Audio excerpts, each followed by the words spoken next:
ایک پازیٹیو کم از کم اس میں سے اس انتہائی نیگیٹو اس کی ایکٹیویٹی، اس میں سے ایک پازیٹیو میسج جو پوری سیاسی جماعتوں کے لیے بھی سیاسی کارکنوں کے لیے بھی تا قیامت پاکستان کے اندر چلا گیا، وہ یہ کہ تنظیم سازی دن کی روشنی میں کرنی ہے، رات کے اندھیروں میں نہیں کرنی۔ یہ ایک پازیٹیو میسج چلا گیا ہے کہ جو تنظیم سازی رات کے اندھیرے میں اور اسپیشلی رات کے 3 بجے کے قریب ہوتی ہے، اس کے ریپرکشنز، اس کے آفٹر افیکٹس، وہ بازوؤں اور پاؤں کی ہڈیاں ٹوٹنے کی صورت میں آتے ہیں۔ یہ ایک میسج کم از کم پاکستان کے تمام سیاسی جماعتوں کو اور سیاسی کارکنان کو، خصوصاً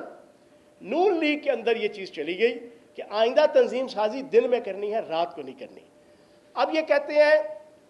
کہ میں تنظیم سازی کے لیے گیا تھا۔ میری 41 سال سیاسی زندگی ہے اور تنظیم سازی کے حوالے سے آپ میں سے سارے دوست جانتے ہیں کہ تنظیمیں بنانا، اٹھانا، چلانا اللہ پاک کا کرم ہے، نبی پاک کے صدقے، حق چار یار مولا علی کے صدقے، شہید کربلا کے صدقے، اللہ پاک نے اس میں بڑا امتیاز اور بڑی ڈگنیٹی دی ہوئی ہے۔ ہم نے پہلی دفعہ دیکھا ہے جی رات کے 3 بجے کی تنظیم سازی، یہ پہلی ہے تنظیم سازی جو رات کے 3 بجے ہوتی ہے، جو وکری قسم کی نون لیگ نے ایجاد کی ہے، اور اس میں سے پھر طلال چوئی صاحب نے ایجاد کی ہے۔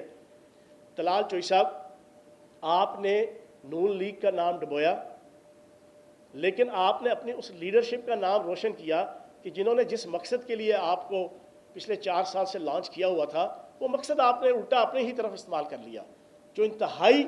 شرمناک بھی ہے اور انتہائی جسے کہتے ہیں کہ ناپسندیدہ بھی کہہ لیں اور انتہائی قابل مذمت بھی ہے۔ اب اس وقت 2 چیزیں ہیں۔ پنجاب حکومت نے انویسٹیگیشن کمیٹی بنا دی ہے Abdul Khaliq ASP Peoples colony Faisal آباد کی قیادت میں، اب وہ انویسٹیگیٹ کر رہی ہے۔ انہوں نے کیا کیا کہ ویڈیو ساری شام تک آ گئیں، جو ویڈیو آئی ہے گھر کے اندر کی، جس میں یہ کہہ رہے ہیں صاحب بہادر کہ میرا فون انہوں نے لے کے میری ویڈیو بنائی ہے، فون ملے گا تو پتہ جائے گا، تو آواں تے جاواں، یہ سارا کچھ لگے ہوئے تھے۔ وہ جو بندہ ساتھ کھڑا تھا وہ احسان ٹوانا ہے، جو اس خاتون کا بھائی ہے، اور یہ اس اندر MNA صاحبہ کے گھر کے اندر وہ گراج ہے جہاں پہ یہ ساری چیز ہو رہی ہے۔ اب شام کو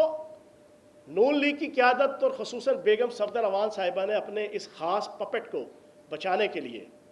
اور اپنی اس رسوائی اور جگ ہسائی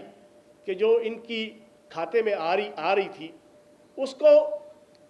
فائر فائٹنگ کرنے کے لیے ایک نیا سٹینس دیا، جو ان کی عادت ہے وی ٹرن لینے کی، ڈبلیو ٹرن لینے کی۔ آپ اس ایشو کے اوپر کل صبح سے لے کے رات تک ان کے آپ سٹینس دیکھیں گے نون لیگ کے، تو آپ حیران رہ جائیں گے، دنگ رہ جائیں گے، آپ کو رونا بھی آئے گا، آپ کو ہنسنا بھی آئے گا کہ جس طرح ڈبلیو ٹرن یا نا مسلسل یہ لیتے رہے۔ اب اس میں انہوں نے شام کو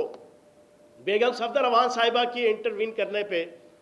کہا جی دونوں طرف سے جناب ہمارا تو کوئی لینا دینا نہیں۔ اب چیزیں ساری کلیئر ہیں۔ اب اس میں 2 چیزیں ہیں جو آج میں آپ کے سامنے رکھوں گا۔ ایک تو پولیس کی 15 کے اوپر دونوں طرف سے کال آئی ہے، دونوں فریقین کی طرف سے۔ قانون یہ کہتا ہے کہ پولیس کی 15 پہ اگر فیک کال آئے، فیک کال، تو آپ کا دفعہ 29D کے تحت FIR ہوتی ہے، دفعہ 29D کے تحت 25, 26, 27, 28 اور 29D، یہ ساری دفعات جو ہے وہ فیک 15 کے اوپر فیک جو آپ کی فون آئے، یہ ان کو مختلف جتنا کیٹیگریز پہ ہے کہ کس قسم کی انہوں نے انفارمیشن دی۔ مجھے قتل کرنے کے لیے کوئی آ رہا ہے فوراً پہنچے، مجھے ہراس کرنے کے لیے کوئی آ رہا ہے، کوئی میری عزت لوٹنے کے لیے آ رہا ہے، کوئی میرا بچہ اغوا کرنے کے لیے آ رہا ہے، کوئی مطلب 25, 26, 27, 28, 29D، یہ جتنی دفعات ہے، یہ پولیس کی جو 15 ہے اس کے اوپر کوئی جھوٹی اور فیک خبر دے گا تو اس کے خلاف FIR کٹے گی۔ اب اگر یہ اس سے بھاگیں گے، کال دونوں طرف سے آئی ہوئی ہے، دونوں فریقین کی طرف سے، تو میں یہ سمجھتا ہوں کہ پھر ان کے خلاف یہ انویسٹیگیشن کمیٹی ابھی لگی ہوئی ہے۔ اب یہ بھاگ رہے ہیں دونوں طرف سے، پاکستان کی عزت لٹانے کے بعد، پاکستان کی سیاسی ورکر اور سیاسی لیڈرشپ کی عزت داؤ پہ لگانے کے بعد، نون لیگ کی سیاست کا جنازہ نکالنے کے بعد، اب یہ طلال چوئی صاحب اور ان کے اوپر اسپیشلی بیگم صفدر اعوان صاحبہ یہ مل کے اس کو نل اینڈ وائٹ کرنے کی کوشش کر رہے ہیں۔ میں یہ سمجھتا ہوں کہ یہ اس طریقے سے نل اینڈ وائٹ نہیں ہوگا، اور آج وہ یہاں تک پہنچا ہے کہ اپنی ہی پارٹی کی اپنی ہی خاتون ایم این اے جو انتہائی رسپیکٹیبل اور بینگ اے پارلیمنٹیرین، میں بتا دوں کہ ہر پارلیمنٹیرین کی ایک آئین کے اندر پراپر ڈیفائنڈ ہے ان کی عزت، وقار، پروٹوکول، ان کی ہر چیز. تو میں یہ سمجھتا ہوں کہ پاکستان کے جتنے پارلیمنٹیرین ہیں اس وقت تقریباً 1200-1300، یہ ان تمام کی عزت کے اوپر حملہ کیا ہے اس طلال چودھری نے. اور یہ بنیادی طور پہ اپنی لیڈرشپ،